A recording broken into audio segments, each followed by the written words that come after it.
君にも聞こえるか大空の歌 Welcome back to now part 2 of Hurricanger month, and today we will be looking at Ninpuu Sentai Hurricanger Shushuuto the movie. So let's jump right into it. This movie is basically canon to the show, explaining the origins of the Karakuri system that the mechs use, mainly that it came from outer space, and it's referenced in the show too when they debut Tenrai Senpujin, and they were actually being subtle. Now, obviously, I watched this movie after I watched the show, so I now have context when Hurricanger brought up space and everything when they were introducing Tricondor. Speaking of which, Tricondor, which is the Karakuri mech for Tenrai Senpujin, is used here as a spaceship by a space princess. And in show, I guess they copied it so that they'll have their own Tricondor, so the princess won't call them up asking for her bird back. The movie opens with Tenkujin under attack by Tricondor as it's piloted by monkey ninjas who have kidnapped said princess from another planet. The Hurricangers are then dispatched to Hurricanger's aid, and they travel there on horses. When I first saw that, I kept thinking they'll just write any excuse at all to not use the hang gliders. But then I took it back because they use the hang gliders later in the movie. But where did they get the horses from?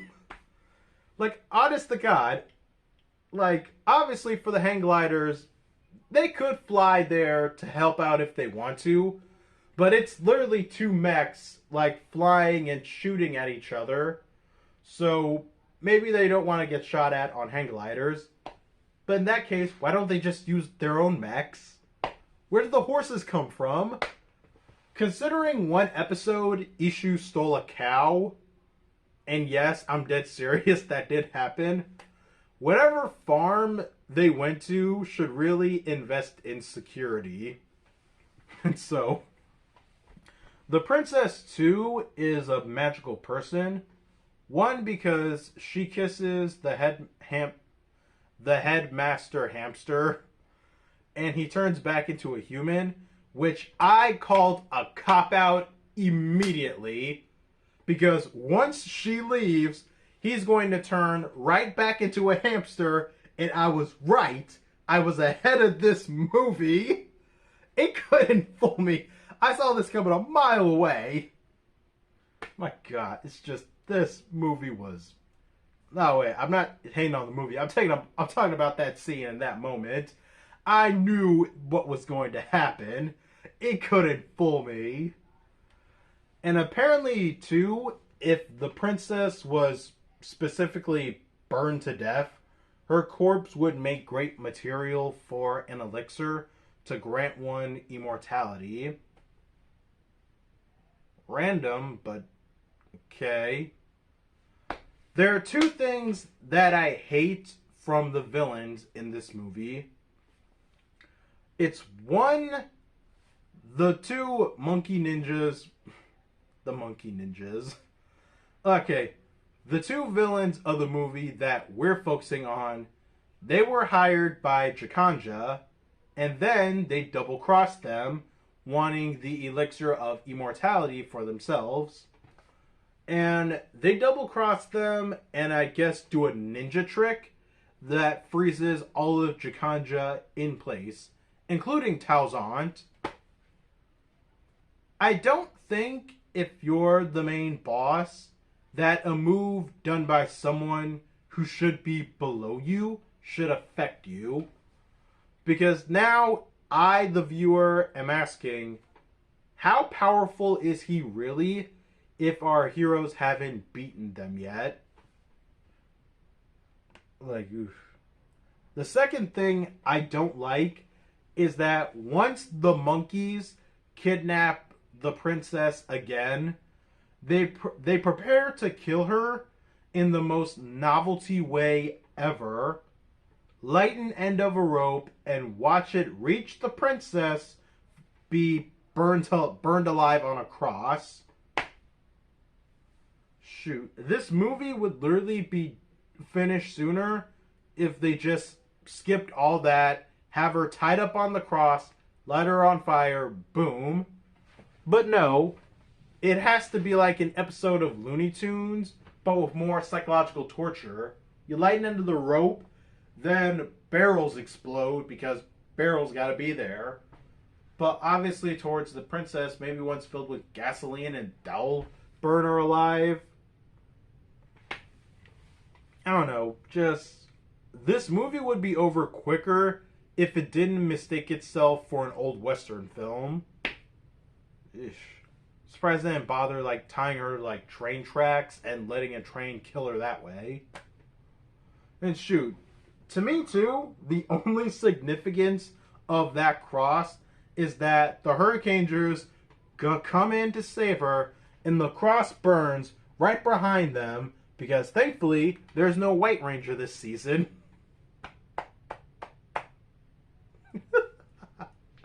I thought that when I was writing my notes, and I was just thinking of Abaranger Killer right behind the burning cross. You better stop. Okay. You better stop! I'm getting out of hand with these jokes, man. I'm getting out of hand. I'm gonna relax. Because after this, the Hurricangers, they save the princess and they go take care of those dirty monkeys. Alright. Stop. Stop. Stop.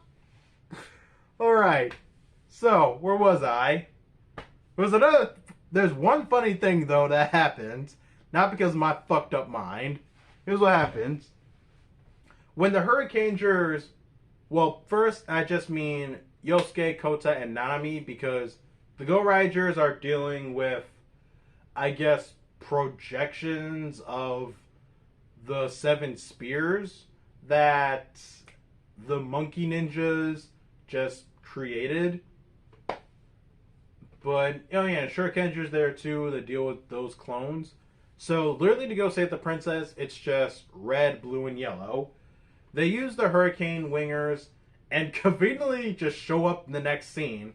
Just pop right on the set. But yeah, I thought that was just... So, no thought for any transition? Sure. I'll just get back to thinking about my burning cross joke. Well, this... Anywho, the Hurricangers, they save the princess, and the 2 Donkey Kongs come together to become a bigger Donkey Kong. And that's when, in show first, we get the first debut of Tenrai Senpujin. They beat the bad guys, the scream is still terrifying, and that's the movie. This movie was not the worst thing ever. I don't think it's a recommended watch, but I guess for further context in the show, definitely do give it a shot. If only so you don't get confused on anything, or if you have questions about where the Karakuri system came from, which thankfully they did actually bother to explore it here, because otherwise I would have thought that Oboro and the headmaster just came up with it. So it's nice that even something like this has a backstory. But to be fair, even in the show, the mechs have their own backstory as well. But yeah, this movie, not bad, pretty fine. So, next time, we will be looking at the Abaranger team-up. We will be going into next season, since I have yet to rewatch Abaranger, so we're going to be skipping the Hurricanger Abaranger team-up this time. So, next week, look forward to Hurricanger versus Abaranger. And with that said, thank you guys for watching. Please don't forget to like, subscribe, share this video, tell your friends about KamenRider Blackman. I'll see you guys next time. Peace.